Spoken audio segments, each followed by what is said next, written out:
Have you ever felt small, unqualified, or just not good enough for something big?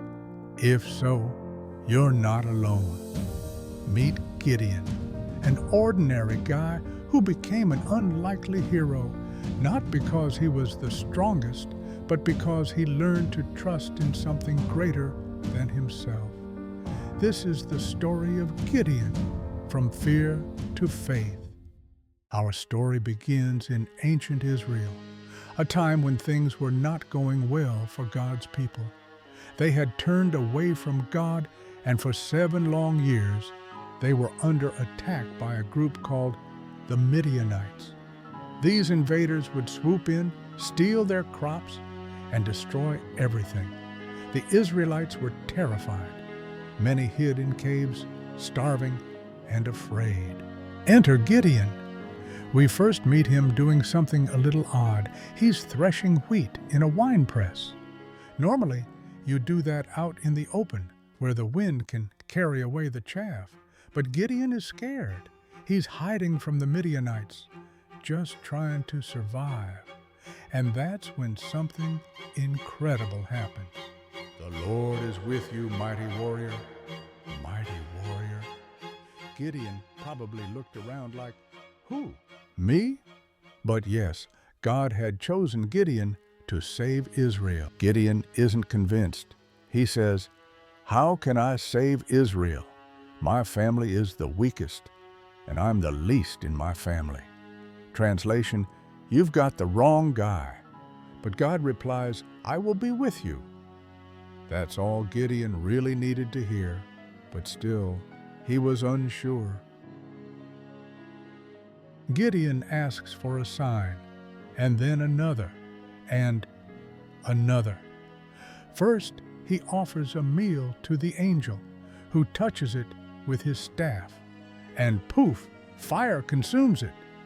Later, Gideon asks God to make a piece of wool wet with dew while the ground stays dry. Then he flips it, dry wool, wet ground.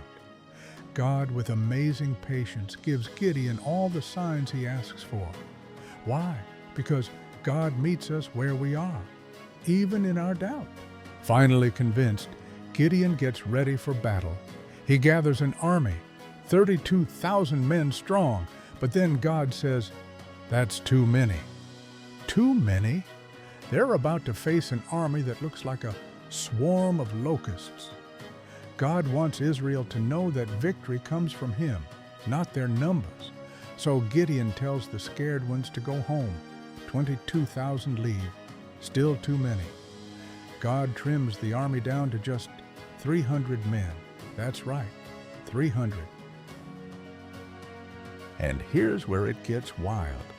Gideon arms his 300 men, not with swords, but with trumpets, clay jars, and torches. At night, they surround the Midianite camp. At Gideon's signal, they blow the trumpets, smash the jars, and shout, "A sword for the Lord and for Gideon." The Midianites wake up in total panic, confused and terrified. They start attacking each other in the chaos, and the rest run away. Without lifting a single sword, Gideon's tiny army defeats a massive enemy. That victory brought peace to Israel for 40 years, and it all started with a man who was hiding in fear, thinking he could never do something that big. Gideon's story teaches us something powerful. You don't have to be the biggest, the bravest, or the boldest to be used for something amazing. You just have to be willing.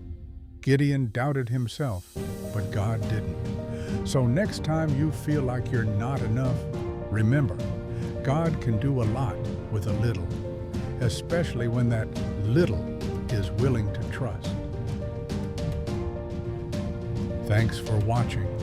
If this story encouraged you, share it with someone who needs a reminder. Courage isn't the absence of fear. It's choosing to move forward anyway.